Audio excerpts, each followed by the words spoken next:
Hello everyone.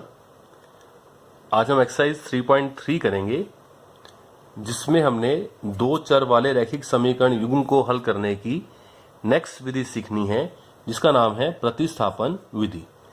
इससे पहले हमने 3.1, 3.2 में एक विधि सीखी थी जिसका नाम था ग्राफीय विधि। किसको हल करने के लिए? दो चर वाले रैखिक समीकरण युग्म को हल करने के लिए, यानी a1x plus b1y plus c1 बराबर 0 और a2x plus b2y plus c2 बराबर 0। ये समीकरण नंबर 1, ये समीकरण नंबर 2, ये मिलके बनता है रैखिक समीकरण युग्म। और इनको हल करने की एक ग्राफीय विधि हम सीख चुके हैं और हम ये भी देख चुके हैं कि दो चर वाले रैखिक समीकरण युग्म के तीन तरह के हल आ सकते हैं। या तो अद्वितीय हल, केवल एक हल, तीन तरह की बातें हो सकती हैं। या तो केवल एक हल जिसे हम कहते हैं अद्वितीय हल, या अपरिमित रूप से अनेक हल, या तीसरी बात क्या हो सकती है, कोई हल नहीं। तो ग्राफीय विधि से हमने इसको हल किया था और ये देखा था कि जब ग्राफ बनाएंगे दोनों का तो हमारे पास सरल रेखा बनेगी दोनों में, और यदि दो रेखाएं प्रतिच्छेदी हैं तो एक बिंदु आपको मिलेगा जो दोनों का हल हो जाएगा। उस समय बनेंगे हमारे पास अद्वितीय हल। यानी अद्वितीय हल का मतलब जो रेखाएं होंगी वो प्रतिच्छेदी होंगी ग्राफ के ऊपर। अनेक हल का मतलब एक रेखा के ऊपर दूसरी रेखा आ जाएगी, यानी कि समपाती रेखाएं। और कोई हल नहीं, इसका मतलब जो रेखाएं यानी ग्राफ बनेगा वो क्या बनेगी, समांतर रेखाएं। अब इसको हल करने की ग्राफ के अलावा बीज गणितीय विधि हम सीखते हैं, यानी जिसमें ग्राफ बनाने की जरूरत हमें नहीं पड़ेगी। हम इन समीकरणों से क्या करेंगे, इन समीकरण का प्रयोग करके हम इसका हल निकाल लेंगे और क्वेश्चन हल करते हुए ही हमें ये मालूम पड़ जाएगा कि एक हल आ रहा है। एक हल आ रहा है तो अपने आप आ जाएगा, नहीं तो अनेक हल है या कोई हल नहीं है वो भी क्वेश्चन के अंदर अपने आप मालूम पड़ जाएगा। अब ये करते कैसे हैं? प्रतिस्थापन। प्रतिस्थापन का मतलब है सब्स्टिट्यूशन। सब्स्टिट्यूशन मेथड यानी प्रतिस्थापन, एक का मान हटाकर दूसरा मान वहां पर रख देंगे। क्वेश्चन कैसे करेंगे मैं आपको रफ आइडिया बता दूं एक बार, कि दो समीकरण आपको दिए जाएंगे, दोनों में से कोई भी एक समीकरण आप छांट लेंगे, कोई भी एक। और मान लीजिए मैंने समीकरण नंबर 1 ले लिया और समीकरण नंबर 1 में से या तो आप x का मान निकाल लेंगे या आप y का मान निकाल लेंगे, किसी भी एक चर राशि का मान निकाल लेंगे। और मान लीजिए आपने y का मान निकाल लिया और समीकरण नंबर 1 से निकाल लिया। समीकरण नंबर 1 से निकाला है तो उसको 2 में रखा जाएगा। और यदि आपने दो समीकरण लिया होता, 2 से मान निकालते तो समीकरण नंबर 1 में रखते। मान लीजिए मैंने समीकरण नंबर 1 ले लिया, a1x plus b1y plus c1 बराबर 0। और मान लीजिए मैं यहां से y का मान निकालता हूं, तो y का मान कैसे निकालेंगे? इस जो ये टर्म है, ये पद है, इसको भी आप इस साइड ले जाएंगे राइट साइड में, और इसको भी आप इस साइड ले जाएंगे। ये प्लस का a1x है, वहां जाके माइनस का a1x। ये प्लस का c1 है, वहां जाके क्या हो जाएगा, माइनस c1। तो मेरे पास क्या आ जाएगा, b1y बराबर माइनस a1x और माइनस c1। ये आ गया। यहां से ये गुणा में है b1 तो वहां जाके भाग में हो जाएगा। तो y बराबर क्या आ जाएगा, माइनस a1x माइनस c1 और सारे के बटा में b1। तो ये y का मान आ गया। जो y का मान आया उसे आप क्या कहेंगे, समीकरण नंबर 3 कहेंगे। ये y का मान किस समीकरण से निकाला, 1 से। अब आपने 1 से निकाला है तो कहां रखा जाएगा इस y का मान, 1 में नहीं, समीकरण नंबर 1 से मान निकाला है तो y का मान समीकरण नंबर 2 में रखा जाएगा। तो y का जो ये मान निकाला है ये समीकरण नंबर 2 में रखना है। रखने का मतलब प्रतिस्थापित करना है, यानी कि सब्स्टिट्यूट करना है। तो y का मान समीकरण नंबर 1 से निकाला है तो 2 में रखने पर, और प्रॉपर वर्ड क्या है, प्रतिस्थापित करने पर। और इसीलिए इस विधि का नाम भी प्रतिस्थापन विधि है। तो जहां जहां y दिखे समीकरण नंबर 2 में, वहां पे आप क्या रखेंगे, ये मान रख देंगे। तो समीकरण नंबर 2 किस में कन्वर्ट हो जाएगा, a2x प्लस b2 और y की जगह माइनस a1x माइनस c1 और बटा में b1 प्लस c2 बराबर 0। अब आप ध्यान से देखें, यहां से y सारा खत्म हो गया, चर राशि सिर्फ x आपके पास रह गई। हम इसको सोल्व करेंगे और सोल्व करके किसका मान निकाल लेंगे, x का मान ज्ञात कर देंगे। क्योंकि y तो खत्म हो गया। हम इसको सोल्व कर लेंगे और यहां से हम किसका मान ज्ञात कर लेंगे, x का मान ज्ञात कर लेंगे। और जो x का मान आया उसे कहां रखेंगे, अब जो समीकरण नंबर 3 आपने बनाया था, x का मान समीकरण नंबर 3 में रखने पर हमारे पास क्या आ जाएगा, y का मान आ जाएगा। तो मेरे पास x का मान भी आ जाएगा और y का मान भी आ जाएगा और हमारा क्वेश्चन ये सोल्व हो जाएगा। तो इस तरह से हम इस क्वेश्चन को सोल्व कर सकते हैं। इस मेथड का नाम क्या होता है, प्रतिस्थापन विधि। अच्छी तरह आप कैसे समझेंगे, क्वेश्चन को देख के। ये तो हमने आपको जनरल बात बताई कि ऐसे क्वेश्चन होगा आपका, लेकिन क्वेश्चन करते हैं और वहीं पे समझते हैं कि क्वेश्चन करना कैसे है हमने।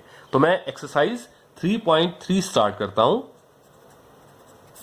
फर्स्ट क्वेश्चन में क्या कहता है कि निम्नलिखित रैखिक समीकरण युग्म को वहां पे मेंशन करके कह रहा है आपको कि आप इनको प्रतिस्थापन विधि से हल करें।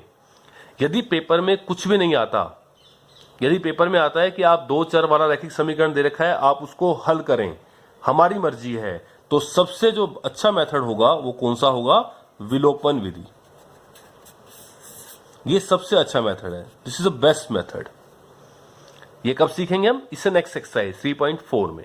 लेकिन यहां तो मेंशन कर दिया, उसने कह दिया कि आप प्रतिस्थापन विधि से ही हल करें, तो हमारी मजबूरी है, हम इससे ही हल करेंगे। तो हमने सीखनी भी है विधि। तो फर्स्ट पार्ट, इसके अंदर हमारे पास 6 पार्ट्स हैं पहले क्वेश्चन के। हम फर्स्ट पार्ट से स्टार्ट करते हैं। जो समीकरण दे रखा है पहला, वो है x + y = 14, समीकरण नंबर 1। और दूसरा समीकरण है x - y = 4, ये समीकरण नंबर 2। तो ये मेरे पास 2 समीकरण आ गए, 2 चर वाला रैखिक समीकरण युग्म बन गया।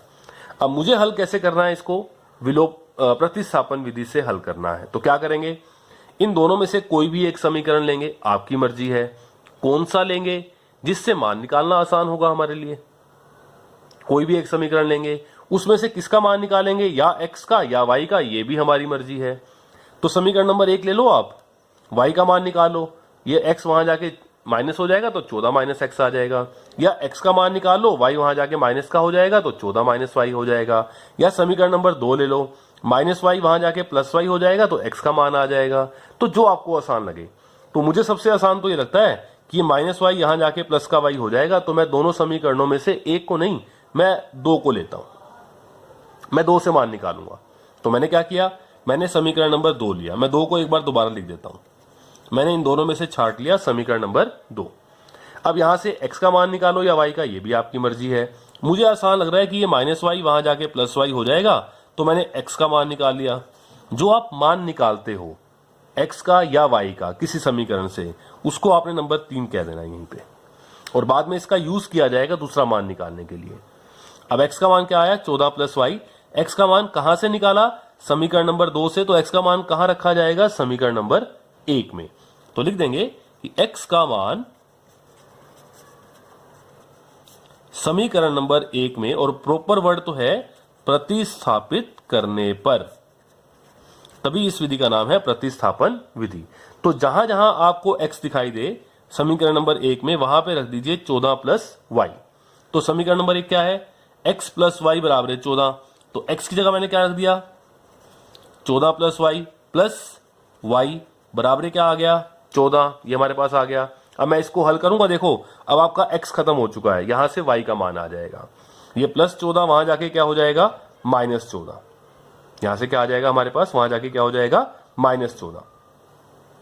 तो कर देते हैं। तो ये कितना हो जाएगा, 1y और 1y कितना हो जाएगा, 2y हमारे पास। तो क्या बनेगा, यहां पे x - y = 4 है, 14 नहीं है, 4 है। ये -y वहां जाके +y, तो 4 + y, और यहां पे 4 + y रखेंगे। ये +4 वहां जाके -4, 1y और 1y 2y = 14 - 4, तो 2y बराबर आ गया हमारे पास 10। और ये गुना का जो 2 है वहां जाके भाग में हो जाएगा, 10/2 और 2 पंजे 10। तो मेरे पास y का मान क्या आ गया, 5। मैंने हल कर दिया। अब y का मान रख के x का मान निकालेंगे। हम y का मान कहां रखेंगे, जो समीकरण नंबर 3 बनाया था वहां रख देंगे। हालांकि y का मान अगर आप 1 में रखें या 2 में रखें तब भी ठीक चल जाएगा, लेकिन इसमें हम क्या करते हैं, जो समीकरण नंबर 3 हम बनाते हैं वहां पे रख दिया करते हैं। तो y का मान समीकरण नंबर 3 में रखने पर मैं यही कर देता हूं। y का मान समीकरण नंबर 3 में रखने पर जहां जहां y है y का मान आप 5 रखें तो क्या हो जाएगा, x था 4 प्लस y और y का मान मैंने 5 कर दिया तो 4 प्लस 5 तो क्या आ जाएगा 9। तो x बराबर क्या आ जाएगा 9। तो लास्ट में हमारा हल आ चुका है x बराबर 9 और y बराबर 5। हमारे पास हल आ गया तो इसका मतलब ये अंडरस्टूड हो गया कि इस समीकरण युग्म का अद्वितीय हल है। अगर कोई हल नहीं होगा तो हमारे पास कोई हल नहीं आएगा, या अनेक हल होंगे तो हमारे पास कोई और सिचुएशन आ जाएंगी, हम बताएंगे क्वेश्चन करते हुए। लेकिन जब हल आ गया तो इसका मतलब अद्वितीय हल है। तो ये पहला आपका पार्ट हुआ फर्स्ट क्वेश्चन का। सभी पार्ट्स ऐसे ही होंगे, 6 के 6 पार्ट्स ऐसे होंगे। सेकंड पार्ट करते हैं।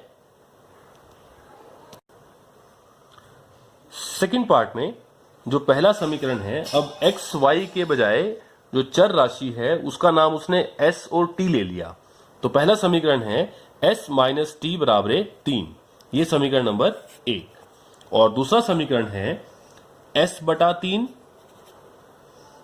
प्लस टी बटा 2 बराबर 6। मैं इसको भी समीकरण नंबर 2 नहीं कहूंगा, पहले इसको सिंप्लीफाई करते हैं, बटे खत्म करते हैं एलसीएम लेकर, उसके बाद जो आएगा उसको समीकरण नंबर 2 कह लेंगे हम। तो मैं एलसीएम लेता हूं और एलसीएम लेते हुए बराबरे को साथ में लेता हूं। मैं जब बराबरे को साथ लेके चलते हैं तो आपको बता रखा है कि लास्ट में एलसीएम को छोड़ देंगे। तो इसके बटा में मैंने 1 लगाया, मैंने इसको समीकरण नंबर 2 नहीं कहा अभी। अब एलसीएम लेंगे 3, 2 और 1 का एलसीएम। तो ले लेते हैं, सबको मालूम है 6 आएगा।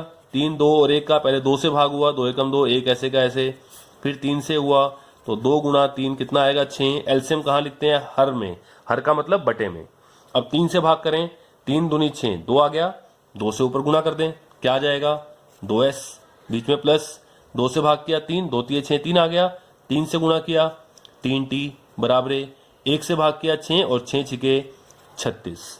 जब आप एलसीएम लेते हैं और बराबरे को साथ लेके चलते हैं तो बाद में बटे वाले को छोड़ना होता है। तो यह आ जाएगा 2s प्लस 3t बराबर 36। यह आ गया आपका समीकरण नंबर 2। अब एक बार एक के नीचे एक समीकरण लिख देते हैं प्रॉपर। तो पहला समीकरण क्या था मेरे पास, s माइनस टी बराबर 3, यह आ गया समीकरण नंबर 1। और ये 2s प्लस 3t बराबर ये कितना आ गया हमारे पास 36, ये समीकरण नंबर 2। तो ये बन गया मेरे पास 2 चर वाला रैखिक समीकरण युग्म। अब हम क्वेश्चन को शुरू करेंगे। प्रतिस्थापन विधि से दोनों में से कोई भी एक समीकरण लेंगे, उसमें से s या t का मान निकालेंगे। तो आसान तो समीकरण नंबर 1 को लेना है, ये माइनस टी वहां जाके क्या हो जाएगा प्लस टी हो जाएगा। तो दोनों समीकरणों में से मैंने लिया समीकरण नंबर 1 यानी s माइनस टी बराबर 3, और यहां से भी माइनस टी वहां जाके प्लस टी हो जाएगा। तो मैंने s का मान निकाल लिया 3 प्लस टी, और जो ये मान निकालता हूं मैं हमेशा उसे क्या कहता हूं समीकरण नंबर 3। अब ये s का मान कहां से निकाला, समीकरण नंबर 1 से, तो कहां रखा जाएगा समीकरण नंबर 2 में। तो s का मान समीकरण नंबर 2 में रखने पर यानी कि प्रतिस्थापित करने पर, तो जहां जहां समीकरण नंबर 2 में s दिखाई दे वहां पे आप 3 प्लस टी रख दें। तो यहां पे क्या है 2s यानी कि 2 गुणा में s, और s का मान क्या है 3 प्लस टी, तो 2 रकम आ गई तो ब्रैकेट का यूज करना पड़ेगा गुणा करने के लिए। 2 गुणा s यानी कि 2 ब्रैकेट में 3 प्लस टी, प्लस 3t और बराबर क्या है 36। हल करते हैं, 2 को अंदर दोनों से गुणा करना है, तो 2 तिये 6, प्लस को प्लस से किया प्लस 2 गुणा टी 2t प्लस 3t बराबर क्या आ जाएगा 36। यहां से जो प्लस का 6 आपको दिखाई दे रहा है इसको हम उस साइड ले जाएंगे, प्लस 6 वहां जाके क्या हो जाएगा माइनस 6, और t वाले इकट्ठे हो जाएंगे 2 और 3 5t बराबर 36 माइनस 6, और 36 माइनस 6 कितना आ गया 30। ये गुणा का 5 वहां जाके क्या हो जाएगा बटा में यानी कि भाग में, और 5 एकम और 5 छिके 30, तो t बराबर क्या आ गया हमारे पास 6।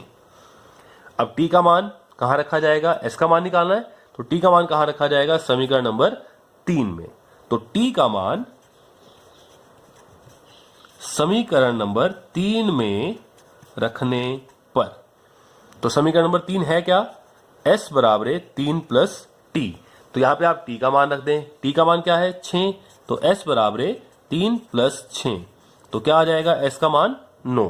तो हमारा आंसर आ चुका है कि s बराबर 9 और t बराबर 6। तो ये हुआ हमारा पार्ट नंबर 2, जिसमें हमने प्रतिस्थापन विधि से क्या किया, s और t का मान निकाल दिया। अब आगे आते हैं भाग नंबर 3 पे। तीसरा भाग है फर्स्ट पार्ट का, फर्स्ट क्वेश्चन का। पहला समीकरण दिया है हमें 3x माइनस वाई बराबर 3, समीकरण नंबर 1, और दूसरा समीकरण है 9x माइनस 3y बराबर 9, ये समीकरण नंबर 2 ये हमारे पास है। तो हमें रैखिक समीकरण युग्म दे रखा है और हमें इसका हल निकालना है। तो शुरू करते हैं। और कौन सी विधि से निकालना है, प्रतिस्थापन विधि से। ये पहले ही मेंशन है कि ये सभी क्वेश्चन आपने किस विधि से करने हैं, प्रतिस्थापन विधि से। तो प्रतिस्थापन विधि से कर देते हैं। तो कोई एक समीकरण लेंगे, वहां से x का या y का मान निकालेंगे। तो चलिए मैंने लिया समीकरण नंबर 1। तो समीकरण नंबर 1 क्या है, 3x माइनस वाई बराबर 3, ये समीकरण नंबर 1। अब या तो x का मान निकालें या y का मान निकालें। वैसे तो y का मान निकालना आसान है। क्यों आसान है कि आप माइनस वाई को इधर ले आए प्लस वाई हो जाएगा, और प्लस 3 को इधर ले आए माइनस 3 हो जाएगा। तो y का मान आ जाएगा 3x माइनस 3। लेकिन कई बार बच्चे कंफ्यूज हो जाते हैं। तो चलिए आसान सा काम करते हैं, x का मान निकाल देते हैं। कैसे, ये पहले माइनस वाई, वहां जाके क्या हो जाएगा प्लस वाई, 3 प्लस वाई, और ये गुना का 3 वहां जाके भाग में यानी कि बटा में। तो 3 प्लस वाई और सारे के बटा में 3, ये मैंने x का मान निकाल दिया। और जो मान निकालते हैं उससे हम क्या कहते हैं, समीकरण नंबर 3। और ये x का मान कहां से निकाला है हमने, समीकरण नंबर 1 से। तो x का मान कहां रखा जाएगा, समीकरण नंबर 2 में। तो x का मान समीकरण नंबर 2 में रखने पर रख देते हैं। तो जहां जहां आपको x दिखाई दे रहा है उसका मान समीकरण नंबर 2 में रख दीजिए।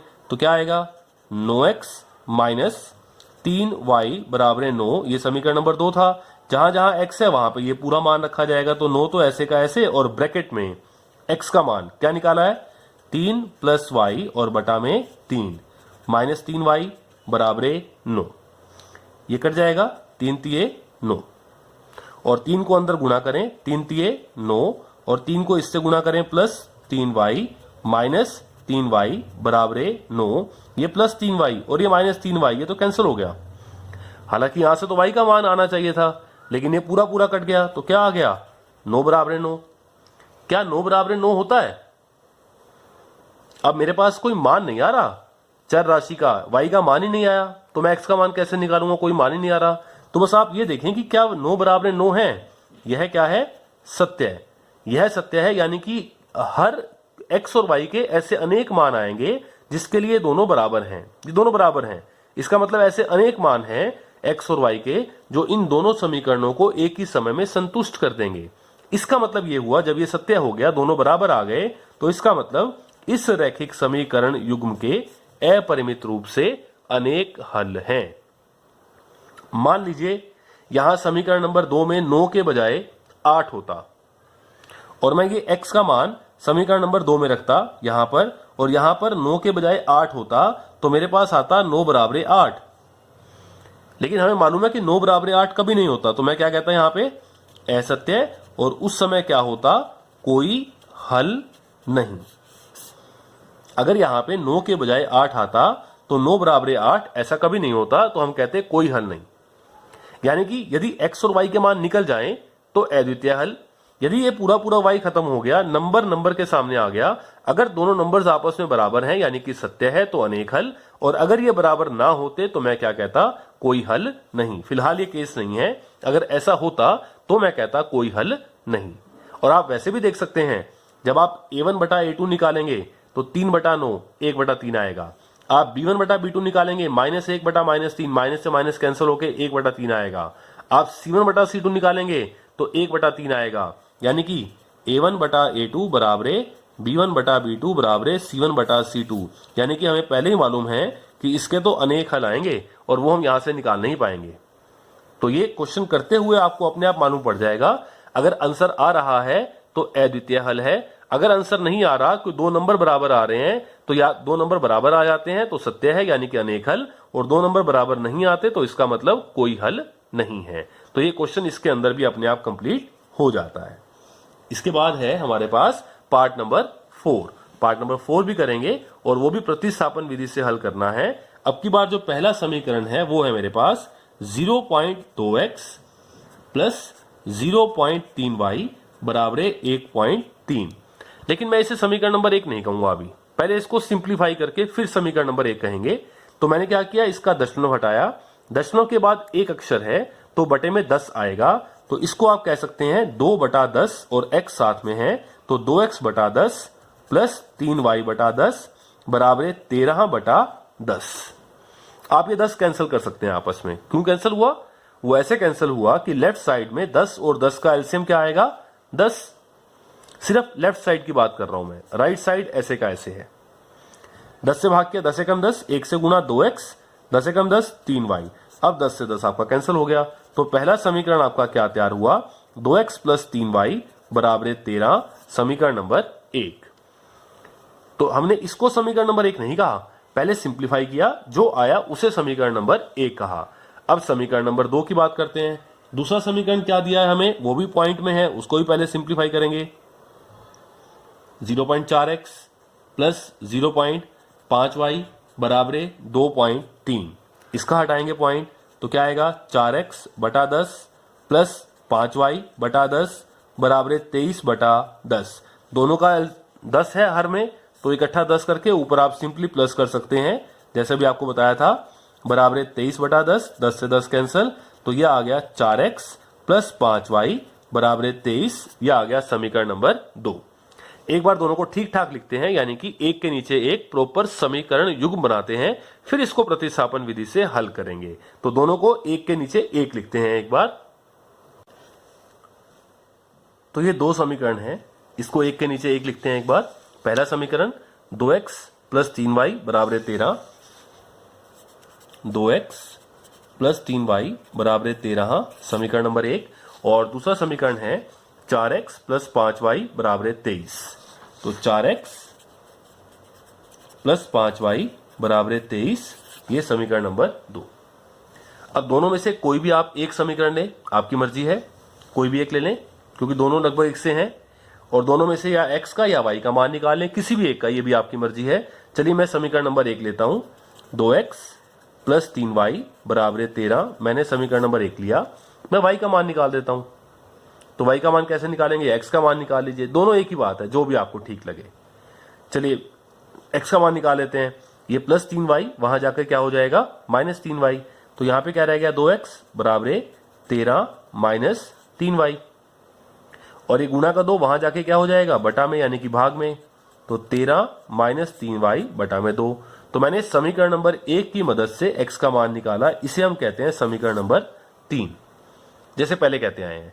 अब x का मान किस समीकरण से निकाला, 1 से, तो x का मान कहां रखा जाएगा, समीकरण नंबर 2 में। तो यहां लिख देंगे कि x का मान समीकरण नंबर 2 में रखने पर, तो जहां जहां x है वहां पे 13 माइनस 3y बटा 2 रख दीजिए समीकरण नंबर 2 में। 4x, तो 4 तो ऐसे का ऐसे, x की जगह 13 माइनस 3y बटा 2 और प्लस 5y, ये रहा प्लस 5y, और बराबर 23 ऐसे का ऐसे। 4x था, सिर्फ x के बजाय हमने ये रख दिया। अब देखो इसमें सारा x खत्म हो गया, सिर्फ y आएगा, और यहां से y का मान निकल जाएगा, और ये कैंसिल भी हो गया। 2 दूनी 4 और 2 से अंदर गुणा कर दें, 13 दूनी 26, प्लस को माइनस से गया, माइनस 2 तिये 6y और प्लस 5y, और बराबर क्या आ गया, 23। ये प्लस 26 तो वहां जाके माइनस 26 हो जाएगा। यहां पे क्या बचेगा, माइनस 6y प्लस 5y बराबर 23 माइनस 26। अब y वाले इकट्ठे हो जाएंगे, माइनस का तो 6 है और प्लस का 5 है। जब 2 रकमें आ जाएं, एक माइनस और एक प्लस, तो पहले हम ये देखते हैं कि बड़ी रकम प्लस है या माइनस। बड़ी रकम माइनस है तो निशान माइनस आएगा। अब बड़े में से छोटे वाले को घटा दें, 6 में से 5 गया 1, तो माइनस 6 प्लस 5 1 नहीं आएगा, माइनस 1 आएगा। तो यहां से minus 6y plus 5y minus 1y आएगा, 1 आगे लिखने की जरूरत नहीं है। ऐसे यहां पे 23 माइनस 26, एक प्लस है 23 और माइनस 26 है, बड़ी रकम माइनस की है तो निशान माइनस का आएगा, और बड़े में से छोटे को घटा देंगे तो 26 में से 23 गया, कितना आ जाएगा, 3, और ये माइनस से माइनस कैंसिल। तो मेरे पास y का मान क्या निकल के आएगा, y आ जाएगा 3। y का मान कहां रखा जाएगा, समीकरण नंबर 3 में, तो किसका मान आ जाएगा, x का मान। तो हम कह देते हैं कि y का मान समीकरण नंबर 3 में रखने पर। तो y का मान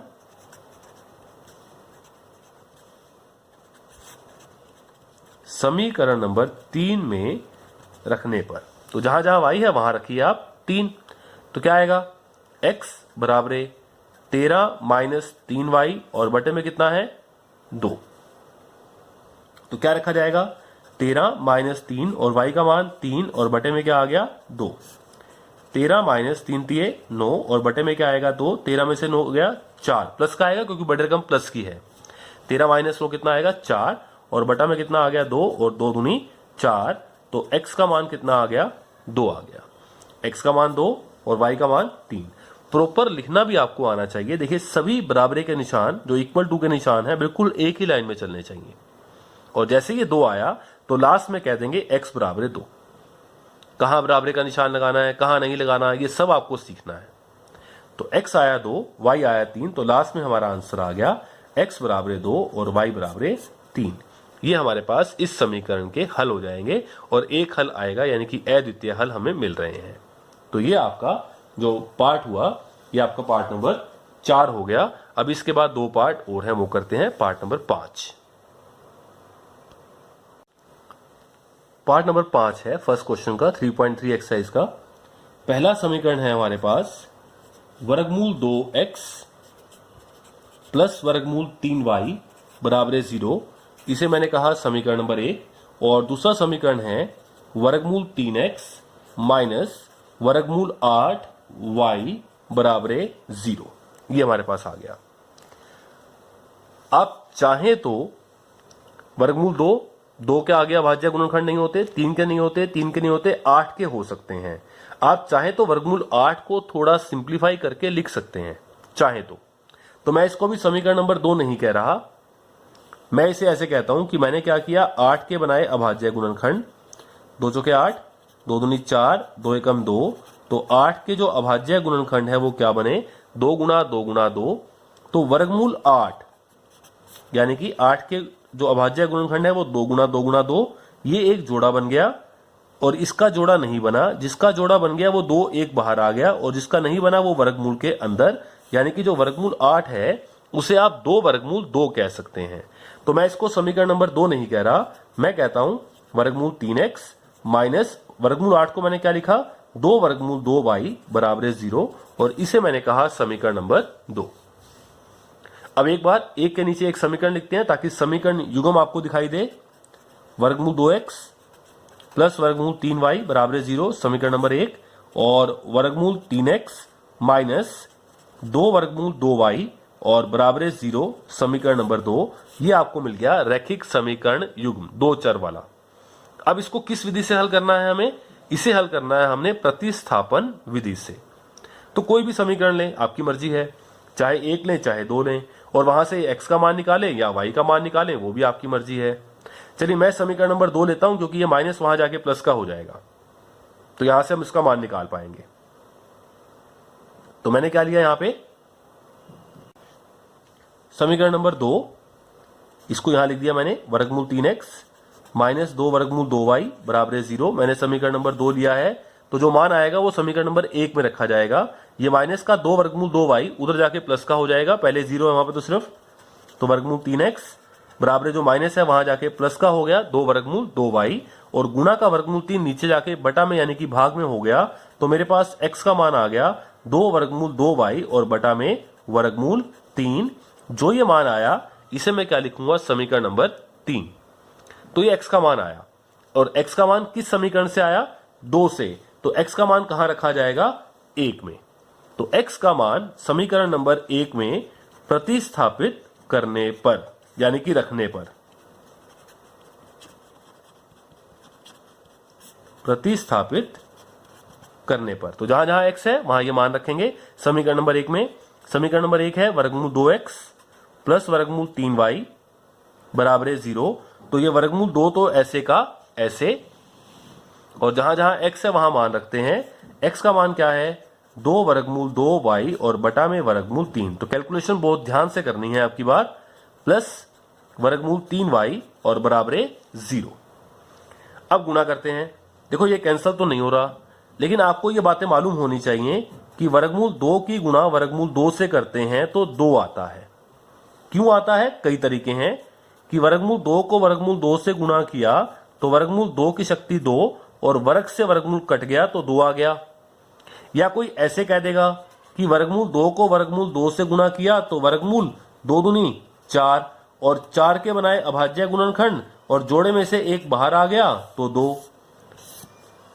तो ये बात आपको ध्यान रखनी है और बिल्कुल अच्छे से याद करनी है कि वर्गमूल 2 की गुणा वर्गमूल 2 से करेंगे तो 2 आएगा। वर्गमूल 2 को वर्गमूल 2 से गुणा करेंगे तो 2 आएगा। ऐसे ही आप ये भी समझ सकते हैं कि किसी ने वर्गमूल 3 को वर्गमूल 3 से गुणा किया तो 3 आएगा। वर्गमूल 5 को वर्गमूल 5 से गुणा किया तो 5 आएगा। वर्गमूल 9 को वर्गमूल 9 से गुणा किया तो 9 आएगा। ये बात आपको याद करनी है, समझनी भी है। तो क्या करते हैं, इनकी आपस में गुणा करते हैं तो नीचे तो क्या रह गया, वर्गमूल 3। ये 2 तो ऐसे का ऐसे, वर्गमूल 2 को वर्गमूल 2 से गुणा किया तो क्या बन गया, 2। यानी कि अल्टीमेटली ये 4 बन जाएगा। वर्गमूल 2 को वर्गमूल 2 से गुणा किया 2 और 2 को 2 से गुणा करना है फिर 4 आएगा ये। और साथ में क्या है, y। और क्या है हमारे पास, प्लस ये ऐसे का ऐसे वर्गमूल 3y बराबर 0। तो ये बन गया मेरे पास 2 दूनी 4y बटा में वर्गमूल 3 प्लस वर्गमूल 3y बराबर 0। अब यहां पे लघुत्तम यानी कि एलसीएम लेते हैं। इसके बटे में कुछ नहीं है, 1। अगर आपने बराबरे को भी साथ में लेना है तो यहां भी आप बराबरे के नीचे भी यहां पे 0 के बटा में 1 लगा दें। वर्गमूल 3, 1 और 1 का एलसीएम क्या आएगा, वर्गमूल 3। जैसे 4, 1 और 1 का एलसीएम 4 आता है, वैसे वर्गमूल 3, 1 और 1 का एलसीएम क्या आएगा, वर्गमूल 3। और एलसीएम को हम कहां लिखेंगे, एलसीएम को हम लिखेंगे बटा में। तो यहां बटा में लिख देते हैं एलसीएम को। यह आ गया वर्गमूल 3। वर्गमूल 3 से भाग किया, वर्गमूल 3 एकम वर्गमूल 3, तो 1 आ गया मेरे पास। 1 को ऊपर गुना किया 4y से तो 4y आ गया। प्लस 1 से भाग किया तो क्या आ गया, वर्गमूल 3। और वर्गमूल 3 को ऊपर वर्गमूल 3 से गुणा किया तो वर्गमूल 3 गुणा वर्गमूल 3, 3 और y तो है ही साथ में बराबर। 1 से भाग किया तो क्या आया, वर्गमूल 3। और वर्गमूल 3 को 1 से भाग किया तो वर्गमूल 3 और वर्गमूल 3 को ऊपर 0 से गुणा किया तो क्या आ गया, 0। आप ध्यान से समझ लीजिए, इनका एलसीएम लिया वर्गमूल 3 से भाग किया 1 आ गया, 1 को ऊपर गुणा किया 4y प्लस तो प्लस आ गया। 1 से भाग किया वर्गमूल 3 और वर्गमूल 3 को वर्गमूल 3 से गुणा किया 3y बराबर 1 से भाग किया वर्गमूल 3 गुणा 0, 0। जब आप एलसीएम लेते हुए बराबरे को साथ में ले रहे हैं तो अब बटे वाले को छोड़ दें तो क्या आ गया, 4y प्लस 3y बराबर 0। 4 और 3 क्या हो जाएगा, 7y बराबर 0। और अब क्या होगा, ये गुणा का 7 वहां जाके भाग में तो 0 बटा 7, तो y का मान क्या आ गया, 0, क्योंकि 0 के बटा में जो मर्जी आ जाए क्या होता है, 0। तो ये हमारा पहला हल आ गया कि y का मान क्या आ गया, 0। y का मान 0 आ गया। x का मान कैसे निकालेंगे, जो हम प्रतिस्थापन करने के बाद निकालते हैं, समीकरण नंबर 3 वहां पे रखेंगे y का मान। तो हमारे पास समीकरण नंबर 3 है, x बराबर 2 वर्गमूल 2y बटा वर्गमूल 3। तो यहां पे y का मान समीकरण नंबर 3 में रखने पर, y का मान समीकरण नंबर 3 में रखने पर, समीकरण नंबर 3 है x बराबर 2 वर्गमूल 2y बटा वर्गमूल 3।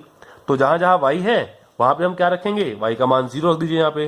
तो क्या आ जाएगा, बराबर 2 वर्गमूल 2 बटा वर्गमूल 3 और गुणा में 0। और किसी को मर्जी आप 0 से गुणा कर दे तो क्या होता है, 0। तो हमारा आंसर आ गया x बराबर 0 और y बराबर 0। ये हमारे पास इस रैखिक समीकरण युग्म का हल आ गया और एक हल यानी कि अद्वितीय हल हमें मिल गया। तो ये हुआ आपका फर्स्ट क्वेश्चन का पार्ट नंबर 5। पार्ट नंबर 6 करते हैं, लास्ट पार्ट है वो। पार्ट नंबर 6 का जो पहला समीकरण है वो है 3x बटा 2 माइनस 5y बटा 3 और बराबर है -2। लेकिन मैं इसको समीकरण नंबर 1 नहीं कह रहा। क्यों नहीं कह रहा, क्योंकि बटे में है, पहले एलसीएम लेके सिंप्लीफाई करेंगे, उसके बाद जो आएगा उसको समीकरण नंबर 1 कहा जाएगा। तो जिसके बटे में कुछ नहीं है उसके बटा में 1 लगाएं आप। 2, 3 और 1 का एलसीएम लेंगे तो 6 आएगा, लेना आना चाहिए आपको। 2, 3 और 1 का एलसीएम लेंगे, 2 से भाग हो गया, 2 एकम 2, 3 ऐसे का ऐसे, फिर 3 से भाग हो गया, फिर इसका एलसीएम आ जाएगा 6। एलसीएम कहाँ लिखेंगे, नीचे बटा में यानी कि हर में। 2 से भाग किया, 2 तिये 6, 3 आ गया, 3 तिये 9x माइनस 3 दूनी 6 2 आ गया और 2 को ऊपर गुणा किया 2 पंजे 10 y बराबर 1 से भाग किया 1 छिके 6 से गुणा किया तो माइनस तो ऐसे का ऐसे और 6 दूनी 12। अब क्या करेंगे, बटे वाले जब हमने बराबरे साथ में ले लिया तो बटे वाले 6 को छोड़ दें तो हमारे पास पहला समीकरण तैयार हो गया 9x माइनस 10y बराबरे माइनस 12। यह आ गया समीकरण नंबर 1। अब समीकरण नंबर 2 बनाते हैं। तो समीकरण नंबर 2 भी दे रखा है हमें, देखते हैं पहले क्या दिया है हमें। तो समीकरण नंबर 2 है x बटा 3 प्लस y बटा 2 बराबरे 13 बटा 6। इसको भी समीकरण नंबर 2 नहीं कहेंगे, पहले एलसीएम लेके सिंप्लीफाई करेंगे। 3 2 और 6 का एलसीएम भी 6 आएगा। 3 2 और 6 पहले 2 से भाग करें, 3 ऐसे का ऐसे, 2 एकम 2 2 तिये 6, फिर 3 से भाग हो जाएगा, 3 एकम 3, तो एलसीएम क्या आ गया 2 तिये 6। एलसीएम कहां लिखा जाएगा, हर में यानी कि बटा में।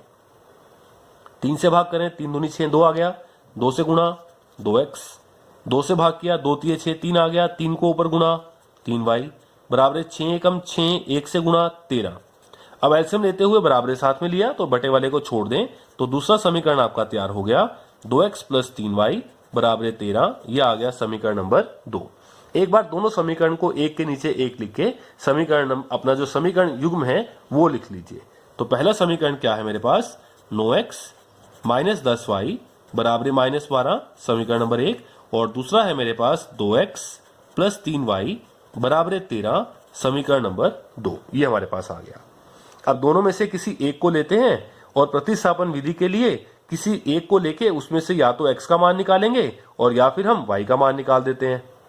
तो शुरू करते हैं। यहाँ पे मान लीजिए मैंने क्या लिया, यहाँ माइनस 12 है, यहाँ आप गलती कर सकते हैं कोई, तो 1 लेने के बजाय समीकरण नंबर 2 लेते हैं। तो मैंने 1 के बजाय समीकरण नंबर 2 ले लिया।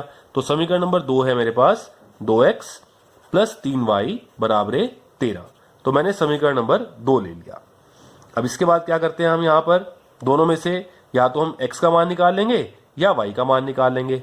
तो मान लीजिए मैंने y का मान निकाल लिया तो ये प्लस का 2x वहां जाके क्या हो जाएगा, माइनस का 2x, तो 3y बराबर 13 माइनस 2x, और ये गुणा का 3 वहां जाके क्या हो जाएगा, बटा में, तो 13 माइनस 2x और बटा में 3। तो ये जो y का मान आया इसे हम क्या कहेंगे, समीकरण नंबर 3। निकाला कहां से, समीकरण नंबर 2 से y का मान, और कहां रखेंगे, 2 से निकाला तो समीकरण नंबर 1 में रखेंगे। जहां जहां y होगा समीकरण नंबर 1 में उसकी जगह हम रख देंगे 13 माइनस 2x बटा में 3। तो y का मान समीकरण नंबर हमने कहां से निकाला था, 2 में से, तो समीकरण नंबर 1 में रखने पर समीकरण नंबर 1 क्या है, 9x माइनस 10y बराबर माइनस 12, ये है। तो यहां पे जहां जहां आपको y दिखाई दे वहां पे ये मान रख देते हैं। तो क्या आएगा, 9x माइनस 10 और ब्रैकेट में y का मान है 13 माइनस 2x बटा में 3 और बराबरे माइनस 12 ऐसे का ऐसे। अब यहाँ पे कैंसिल तो नहीं हो रहा, तो 10 को आप अंदर गुणा कर दें और ये क्या आएगा, 9x, और अब ध्यान से करना है, नीचे तो 3 है और ये माइनस है, यहाँ पे 9x माइनस 10 को अंदर गुणा करें तो 130 और माइनस 20x और बराबरे माइनस 12। जिसके बटे में कुछ नहीं है उसके बटा में क्या लगा देते हैं, 1, और हम क्या लेंगे यहाँ पर, एलसीएम। मैंने कुछ नहीं किया, 10 को अंदर गुणा किया 130 आ गया, इसको इससे किया माइनस 20x आ गया, ये माइनस अभी बाहर है, सिर्फ 10 से गुणा किया है, माइनस 10 से गुणा नहीं किया, ये बात आपको ध्यान रखनी है, माइनस अभी ये बाहर है। इसके बाद क्या करेंगे, इसके बटा में 1 लगा दिया, इसके बटा में 1 लगा दिया, 1 3 और 1 का एलसीएम लेंगे तो क्या आएगा, 3। तो एलसीएम कहां लिखा जाएगा, बटा में। 1 से भाग करें, 1 तिये 3 आ गया, और 3 को ऊपर गुणा कर दें, 3 में 27x, 3 एकम 3, 1 से गुणा कर दें तो वही का वही रहेगा, लेकिन बाहर माइनस है। जब माइनस से गुणा करेंगे तो ये प्लस वाले को तो माइनस कर देगा और माइनस वाले को प्लस बना देगा। तो 3 एकम 3, 1 से गुणा किया तो वही का वही रहेगा, ये रहेगा तो वही का वही, लेकिन जब माइनस से गुणा करेंगे तो ये प्लस 130 तो हो जाएगा माइनस 130, और ये माइनस माइनस क्या हो जाएगा, प्लस का 20x, बराबर भी साथ में है। 1 तिये 3, 3 से गुणा किया, माइनस तो ऐसे का ऐसे, और 12 तिये 36। अब एलसीएम लेते हुए आपने बराबर साथ लिया है तो अब बटे वाले को छोड़ दो, छोड़ देते हैं नीचे वाले को, 27 और 20 ये क्या हो जाएगा 47x बराबर है, ये माइनस का जो 130 है इसको हम इस साइड ले जाएंगे तो क्या हो जाएगा, माइनस का वहां जाके प्लस का हो जाएगा। तो यहां ऑलरेडी क्या है -36 और ये माइनस का 130 यहां पे आके प्लस का 130, तो ये आएगा 47x बराबर है माइनस का 36 है प्लस का 130 है, एक माइनस का एक प्लस का, तो बड़ी रकम प्लस की है तो निशान कौन सा आएगा, प्लस का, लगाने की जरूरत नहीं है। और बड़े में से छोटे को घटा दें, 130 में से आप 36 घटाएंगे तो कितना बचेगा आपके पास 94। अब ये गुणा का 47 वहां जाके क्या हो जाएगा बटा में, तो x बराबर है 94 बटा 47 और 47 दूनी 94 होता है, तो 47 दूनी 94, तो x का मान कितना आ गया 2। ये हमने हल निकाल दिया, तो x का मान 2 आ गया। x का मान 2 कहां रखा जाएगा, समीकरण नंबर 3 में, ताकि हम y का मान निकाल पाए। तो x का मान समीकरण नंबर 3 में रखने पर, तो जहां जहां x है वहां 2 कर देंगे, तो y बराबर क्या है 13 - 2x और बटा में 3, तो 13 - 2 और x का मान 2 रख दिया और बटा में 3, 13 - 2 दूनी 4 बटा में 3, 13 में से 4 गया 9 बटा 3 और 3 तिये 9, तो y का मान क्या आ गया 3। तो हमारा लास्ट में आंसर तैयार हो गया कि x बराबर 2 और y बराबर 3। तो ये हमारा हुआ फर्स्ट क्वेश्चन का लास्ट पार्ट। तो ये पहला क्वेश्चन यहां कंप्लीट होता है। इसके बाद एक और क्वेश्चन है सेकंड क्वेश्चन, वो सारी वर्ड प्रॉब्लम्स हैं, बहुत अच्छे क्वेश्चंस हैं। वर्ड प्रॉब्लम के अंदर पहले हम उन शब्दों वाली प्रॉब्लम को मैथ की लैंग्वेज में कन्वर्ट करेंगे और उसके बाद उनको सॉल्व करेंगे। तो क्वेश्चन नंबर 2 है, उसके भी हमारे पास 6 पार्ट है, वो इसके बाद करेंगे। तो अभी फर्स्ट क्वेश्चन हमारा कंप्लीट हुआ एक्सरसाइज 3.3 का।